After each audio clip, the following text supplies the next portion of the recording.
Kisah Tabut Allah, Takhta Ilahi di tengah umat Israel. Kisah Tabut Perjanjian atau Tabut Allah dimulai tak lama setelah bangsa Israel keluar dari perbudakan Mesir. Sekitar abad ke-15 sebelum Masehi, setelah menerima 10 perintah Allah di Gunung Sinai, Allah memerintahkan Musa untuk membuat tabut tersebut. Detail pembuatannya sangat spesifik. Keluaran 25 ayat 10-22, penciptaan tabut dan tujuan. Haruslah mereka membuat tabut dari kayu penaga, 2,5 hasta panjangnya, 1,5 hasta lebarnya dan 1,5 hasta tingginya. Haruslah engkau menyalutnya dengan emas murni, dari dalam dan dari luar, dari sekelilingnya harus kau buat bingkai emas. Harus kau buat 4 gelang emas untuk tabut itu dan kau taruhlah pada keempat kakinya, 2 gelang pada rusuk yang satu dan 2 gelang pada rusuk yang kedua. Harus kau buat kayu pengusung dari kayu penaga dan menyalutnya dengan emas. Haruslah kayu pengusung itu dimasukkan ke dalam gelang-gelang pada rusuk tabut itu, supaya dengan itu tabut dapat diangkut. Kayu pengusung itu harus tetap ada dalam gelang-gelang tabut itu, tidak boleh dicabut daripadanya. Dalam tabut itu haruslah kau taruh loh hukum Allah, yang akan kuberikan kepadamu. Haruslah kau buat tutup pendamaian dari emas murni, 2,5 hasta panjangnya dan 1,5 hasta lebarnya. Dan harus kau buat 2 kerup dari emas tempah harus kau buat itu pada kedua ujung tutup pendamaian itu. Buatlah 1 kerup pada ujung sebelah sini dan 1 kerup pada ujung sebelah sana. Seiras dengan tutup pendamaian itu harus kamu buat kerup itu pada kedua ujungnya. Kerup-kerup itu harus mengembangkan kedua sayapnya ke atas, menudungi tutup pendamaian itu dengan sayapnya, dan mukanya menghadap kepada masing-masing. Kepada tutup pendamaian itulah harus menghadap muka kerup-kerup itu. Dalam tabut itu harus kau taruh tutup pendamaian itu, di atas loh hukum Allah yang akan kuberikan kepadamu. Dan di sanalah aku akan bertemu dengan engkau dan dari atas tutup pendamaian itu, dari tengah-tengah kedua kerup yang di atas tabut hukum itu, aku akan berbicara dengan engkau mengenai segala sesuatu yang akan kuperintahkan kepadamu untuk disampaikan kepada orang Israel. Tabut ini bukan sekadar kotak, melainkan sebuah wadah suci yang melambangkan kehadiran dan takhta Allah di antara umatnya. Allah memerintahkan penciptaannya dengan beberapa tujuan krusial. Sebagai simbol kehadiran Allah yang nyata di tengah umatnya. Dari atas tutup pendamaian yang diapit 2 kerup, Allah berjanji untuk berbicara, menjamin kehadirannya yang membimbing dan melindungi. Sebagai tempat penyimpanan perjanjian, di mana 2 loh batu berisi 10 perintah Allah diletakkan. Inilah mengapa disebut tabut hukum atau tabut kesaksian, yang menegaskan kekudusan hukum-hukumnya dan menjadi pengingat konstan akan kewajiban Israel untuk taat. Berfungsi sebagai takhta Allah di bumi, sebuah representasi dari kedaulatan ilahi di tengah-tengah umatnya, sering digambarkan sebagai Allah yang bersemayam di antara kerup-kerup. Sebagai pusat ibadah dan pendamaian, khususnya pada hari pendamaian, Yom Kippur, ketika darah korban dipercikkan di atas tutup pendamaian oleh imam besar, untuk menebus dosa bangsa Israel, menjembatani kesenjangan antara Allah yang kudus dan manusia yang berdosa. Perjalanan di padang gurun dan penaklukan Kanaan. Penuntun ilahi. Bilangan pukul 10.33. Sesudah itu berangkatlah mereka dari gunung Tuhan dan berjalan 3 hari perjalanan jauhnya. Sedang tabut perjanjian Tuhan berjalan di depan mereka selama 3 hari perjalanan itu untuk mencari tempat perhentian bagi mereka. Ketika bangsa Israel menyeberangi sungai Yordan untuk masuk ke Kanaan, ketika para pengangkat tabut itu sampai ke sungai Yordan dan kaki para imam pengangkat tabut itu menyentuh tepi air, maka air sungai Yordan yang dari hulu itu terhenti alirannya. Air itu membumbung menjadi bendungan yang amat besar, Yosua 3 ayat 15-16. Ini adalah mukjizat yang menunjukkan bahwa tabut bukan hanya simbol, melainkan juga alat komunikasi dan bimbingan ilahi yang membawa kuasa Allah dalam tindakan. Yosua 6 ayat 5-15, jatuhnya tembok Yerikho. Apabila mereka meniup sangkakala panjang-panjang dan kamu mendengar bunyi sangkakala itu, maka haruslah seluruh bangsa bersorak dengan sorak yang nyaring, maka tembok kota itu akan runtuh rata tanah, lalu bangsa itu harus maju, masing-masing langsung ke depan. Keesokan harinya bangunlah mereka pagi-pagi, lalu imam-imam mengangkat tabut Tuhan. Dan ketujuh orang imam yang membawa ketujuh sangkakala tanduk domba itu berjalan di depan tabut Tuhan sambil meniup sangkakala. Barisan bersenjata berjalan di depan mereka, dan barisan penutup mengikuti tabut Tuhan, sementara sangkakala terus-menerus ditiup. Demikianlah pada hari kedua mereka pun mengelilingi kota itu sekali saja, lalu kembali ke perkemahan. Demikianlah dilakukan mereka 6 hari lamanya. Tetapi pada hari yang ketujuh bangunlah mereka pagi-pagi ketika fajar menyingsing, lalu mengelilingi kota itu dengan cara yang sama 7 kali lamanya. Hanya pada hari itulah mereka mengelilingi kota itu 7 kali. Ini menegaskan bahwa kehadiran tabut Allah adalah jaminan kemenangan dalam peperangan, bukan karena kekuatan Israel, melainkan karena Allah sendiri yang berperang bagi mereka. Dari Silo ke Yerusalem, pusat kekudusan dan kerajaan. Setelah menetap di Kanaan, tabut ditempatkan di Silo, sebuah pusat ibadah pada masa hakim-hakim. Namun, pada masa Imam Eli, terjadi tragedi. Karena keberdosaan bangsa Israel dan anak-anak Eli, tabut dibawa ke medan perang melawan bangsa Filistin.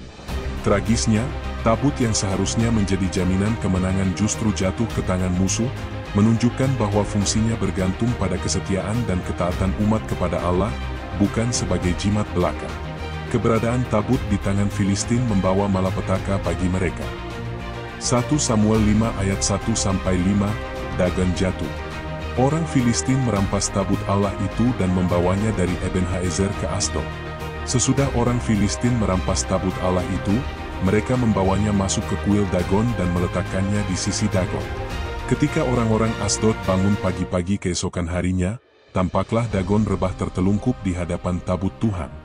Lalu mereka mengambil Dagon dan mengembalikannya ke tempatnya.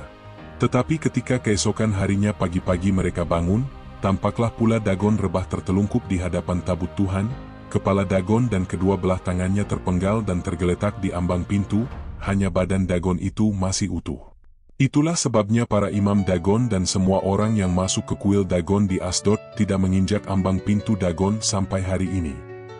Karena ketakutan, Filistin akhirnya mengembalikan tabut itu ke Israel, ke daerah Bet-Semes, lalu ke Kiryat-Yearim, tempatnya tinggal selama 20 tahun di rumah Abinadab.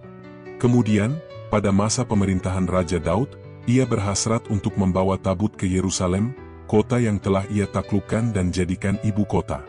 Daud berusaha membawa tabut ke Yerusalem. Daud mengumpulkan pula semua orang pilihan di antara orang Israel, 30.000 orang banyaknya. Kemudian bersiaplah Daud, lalu berjalan dengan seluruh rakyat yang ada bersama-sama dengan dia, dari Baal Yehuda untuk mengangkut dari sana tabut Allah, yang disebut dengan nama Tuhan semesta alam yang bersemayam di antara kerubim. Upaya pertama gagal secara tragis ketika Uza mati karena menyentuh tabut saat lembu-lembu itu tersandung. Ketika mereka sampai ke tempat pengirikan Nahon, maka Uza mengulurkan tangannya kepada tabut Allah itu, lalu memegangnya, karena lembu-lembu itu tergelincir. Maka bangkitlah murka Tuhan terhadap Uza, lalu Allah membunuh dia di sana karena keteledorannya itu, ia mati di sana dekat tabut Allah.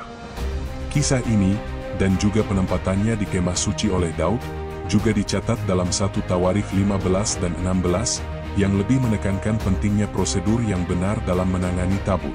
Akhirnya, dengan cara yang benar, tabut berhasil dibawa ke Yerusalem dengan sukacita besar dan ditempatkan di kemah suci yang didirikan Daud.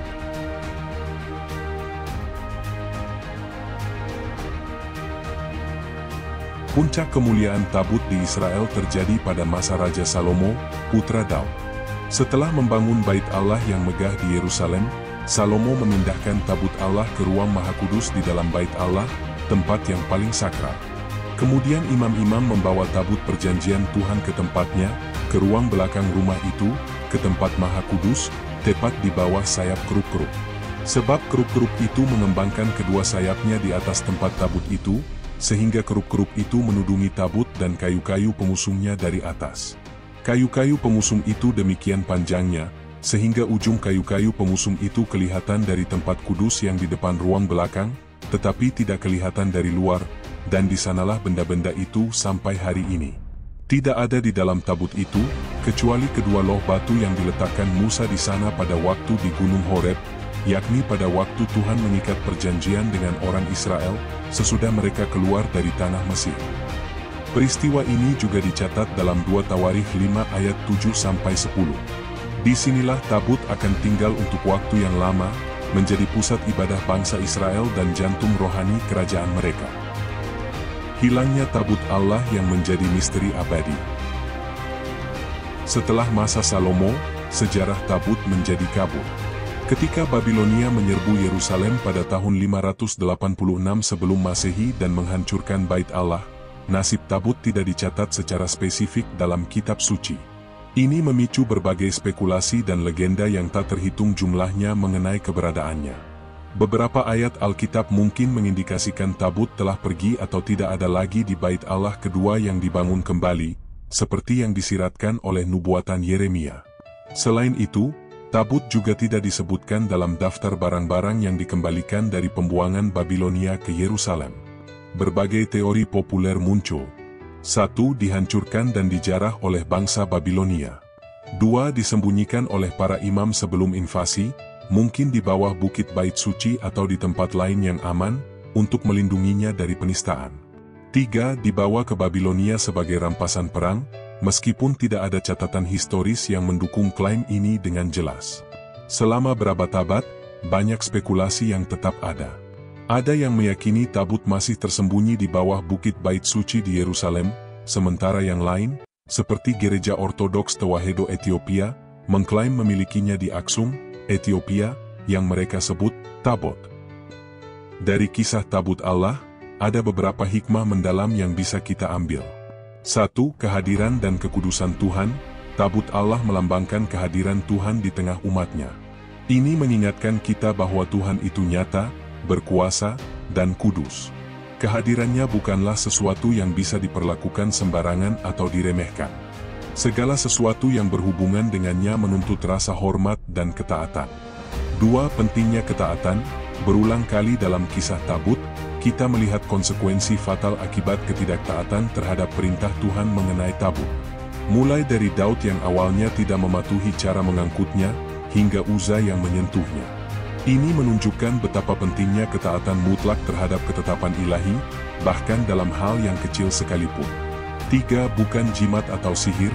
Meskipun tabut memiliki kuasa besar, ia bukanlah jimat keberuntungan. Bangsa Israel sempat keliru mengira tabut akan menjamin kemenangan mereka dalam perang tanpa bergantung pada Tuhan.